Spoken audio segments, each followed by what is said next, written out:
Ser Minero.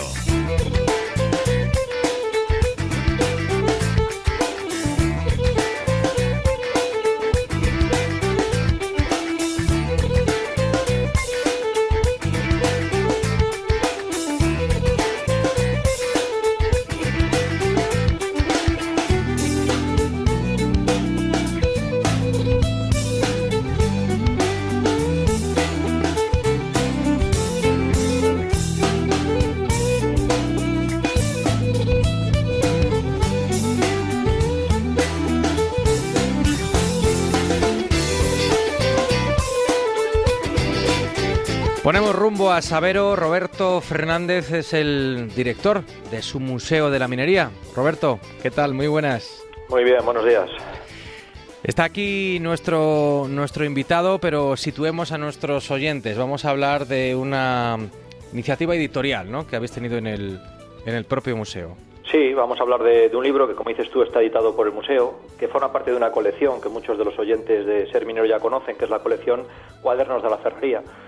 Hace años que el museo impulsa una serie de trabajos de investigación pues sobre esta fábrica, ¿no?, sobre la ferrería de San Blas, cuyas instalaciones precisamente acogen hoy las dependencias del centro.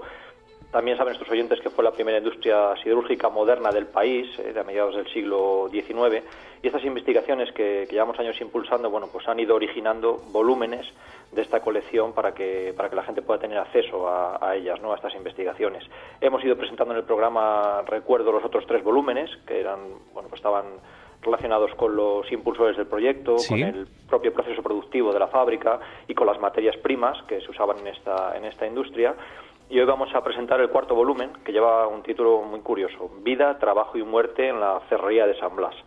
Y como decías tú, pues creo que nos acompaña uno de sus 4 autores, que además es el coordinador del trabajo, que es Javier Rodríguez, al que también conocen muy bien, ¿no?, los oyentes de la cadena SER en León, porque bueno, él es profesor de Historia Contemporánea en la Universidad de León y ha estado en otras muchas ocasiones pues porque él es experto en muchos temas, ¿no?, como sobre todo la guerra civil, la posguerra y el mundo obrero. Y bueno, pues él es el coordinador de este nuevo libro y es el que nos va a hablar de él. Todo un referente a la hora de hablar de investigación histórica, León. Javier, bienvenido a tu casa, ¿eh? ¿Qué tal? Muy bien, muchas gracias. Saludos al día, Roberto. El propio título ya nos llama la atención, creo que es bastante elocuente, ¿no?, el hecho de que se hable de la vida de estos trabajadores y también de la muerte de estos trabajadores. En líneas generales, ¿cómo eran las condiciones laborales de esta gente?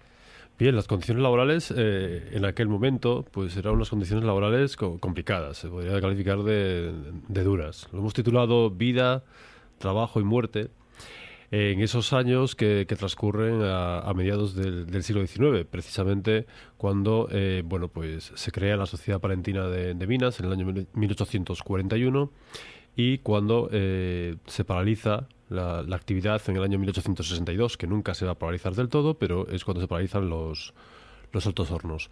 La verdad es que son condiciones duras y por eso nos hemos querido fijar un poco el objetivo del trabajo de la investigación con varios autores, que te comentaré a continuación, en los trabajadores. Realmente un trabajo de historia social, de ver realmente cuáles fueron los primeros empleados de Sabero y realmente cuántas personas locales había, de dónde venían, de otros puntos de España, incluso del extranjero. Pero se puede hablar de esa penosidad, es la lógica y evidente de una actividad como esta, o había cierta preocupación por la seguridad de los trabajadores, o no tanto, o era mejorable. Hay que hablar, también hay que situarse en el contexto, ¿no?, de la época. Claro, la seguridad pues tiraría de una tecnología muy inferior, ¿no?, a la que puede haber hoy en día. Claro, para las condiciones de la época es verdad que bueno, la infraestructura la tuvieron que montar con máquinas y digamos que con materiales industriales traídos de fuera, en concreto pues de Inglaterra. Y después también con los primeros directores también de Francia, ¿no? Realmente yo creo que para las condiciones de la época Es verdad que eran unas condiciones de vida duras en esos primeros momentos, pero tampoco tenemos constancia de demasiados accidentes, ¿no? Ha sido, digamos, era un trabajo de aquellos primeros mineros, en el que era un trabajo, una actividad económica mixta, que combinaban lo que es la agricultura y estos incipientes, digamos, trabajos mineros, que realmente, como bien ha dicho Roberto, se convirtieron en la mayor industria del noroeste de la península ibérica en aquellos momentos, en una España en la que realmente no era muy industrial, con lo cual yo creo que se convirtieron en un referente, ¿no?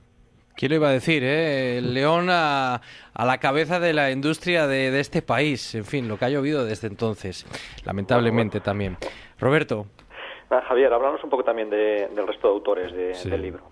Sí, cómo no. Bien, pues yo lo primero agradecer al Museo de Sabero por haber confiado en este grupo de investigación. Entre otros estaban formados, pues, de los que he tenido el gusto de coordinar y escribir uno de los capítulos, por Gustavo Puente Feliz, al que realmente le hemos dedicado el libro In Memoriam, porque se ha muerto en el transcurso de la elaboración final de este libro. El abuelo del primer capítulo, Sabero y la Ferrería de San Blas en la España decimonónica. Creo que realiza una gran labor de contextualizar económica y socialmente lo que supone esa primera industria en León, ¿no? En el tercero de los capítulos, el segundo lo elaboro yo, que son un poco el análisis de los cambios sociolaborales de esta industria de Sabero. Pues en el tercero de los capítulos nos acompaña también Juan Manuel Bartolomé de Bartolomé, profesor de Historia Moderna de la Universidad de León, en el que nos habla en un capítulo de las trayectorias familiares en Sabero, de los comportamientos ante la muerte. Realmente traza las primeras familias que llegan a Sabero, los primeros empleados, como desde la zona de Santander, pasando por Palencia, algunas de las familias, también desde Palencia directamente, y como no desde la maragatería. Y en el último de los capítulos, titulado Los trabajadores de la ferrería de San Blas, en la villa de Sabero, también el profesor de Historia Contemporánea Javier Revilla, pues analiza lo que son, pues, todos los obreros empleados de esa primera sociedad.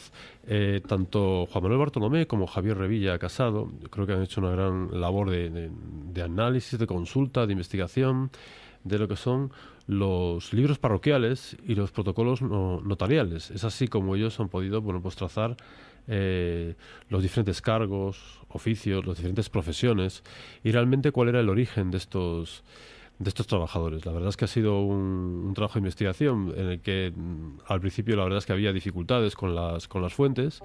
Gracias a esta disponibilidad de los libros parroquiales y de los protocolos notariales, bueno, pues se ha podido trazar las trayectorias familiares de estos primeros trabajadores del siglo de mediados del XIX en León.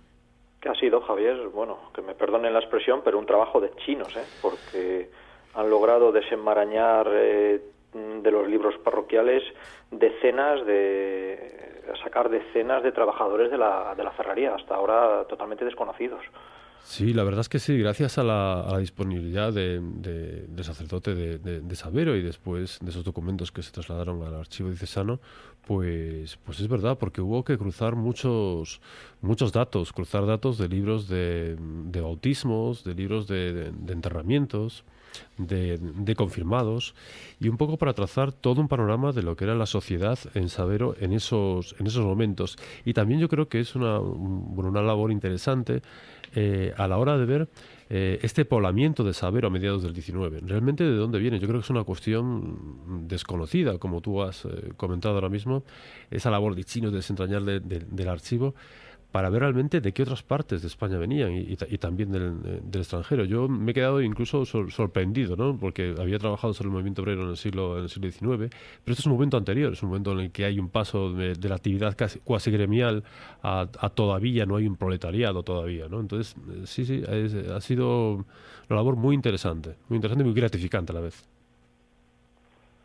Sí, la verdad que bueno, y luego también, por ejemplo, es muy importante en el primer capítulo, que habíamos comentado también anteriormente, claro, ¿no?, cómo se contextualiza esta fábrica, ¿no?, para darle la importancia que realmente tenía, ¿no? Hay que olvidarnos de un tema local para ir a un tema nacional y casi internacional. Claro, efectivamente. Yo creo que ese capítulo es básico, muy bien trazado por el añorado Gustavo Puente, compañero mío de Historia Contemporánea de la universidad, profesor mío también durante la carrera, y realmente le ha trazado perfectamente lo que era el contexto económico de España, pero también después de León. La incipiente minería y también un poco un intento de explicación, ¿no? Un intento de explicación de la crisis que se da en 1862 con este primer cierre del Alto Horno, ¿no? Yo creo que parece que es un leitmotiv que se repite a lo largo de la historia, ¿no? Él analiza perfectamente con unos cuadros por lo que era el problema del transporte, ¿no? Y también la falta de inversión pública y de las comunicaciones en aquel momento para realmente, bueno, pues ver las dificultades con la que se encontró esa industria, que realmente fue muy importante en su época. Roberto, estáis haciendo una excelente labor en distintos frentes, también en este editorial. ¿Habrá un quinto volumen? Bueno, en teoría ¿estáis en ello? Este es el cuarto, el que digamos un poco que cierra la colección de momento, en el que le hemos puesto, o le han puesto ellos nombre y apellidos a los trabajadores, a gran parte de los trabajadores de la fábrica. Y bueno, pues nos gustaría abordar un quinto volumen, ya veremos, que yo creo que también está bastante complicado el tema de la investigación, sobre todo lo que supuso la construcción en sí de los hornos altos, ¿no? Todo el proceso, vamos a llamarlo así, arquitectónico, industrial de la construcción, materiales, de donde vinieron las máquinas, bueno, creo que eso sería el que cerraría un poco la colección, pero bueno, siempre estamos abiertos a cualquier nueva investigación al respecto. Y si os parece nada, lo único recordar que vamos a presentar el libro el próximo jueves en la Biblioteca Pública de León a las 8 de la tarde. Vale, o sea, estamos hablando del jueves de esta semana. Este jueves 19 sí, 17, 18, 19. El 19. Jueves 19 a las 8 de la tarde en la Biblioteca Pública de León con entrada libre y bueno, pues con los autores y bueno, estaré también yo. Muy bien. Pues enhorabuena, Javier. Muy bien, pues muchas gracias, Chechu. Encantado, Roberto, de estar contigo. Y gracias por vuestro apoyo también. Bueno, es un placer, qué menos, ante estas iniciativas tan interesantes como las que habéis protagonizado. Roberto Fernández, iba a decir que nos escuchamos la próxima semana, ¿no? La próxima semana es festivo, así que dentro de 2. Así que, bueno, nos podemos escuchar igual, pero en las ondas no, ya hasta el día 30. Venga, de acuerdo, pues un fortísimo abrazo, Roberto. Hasta luego.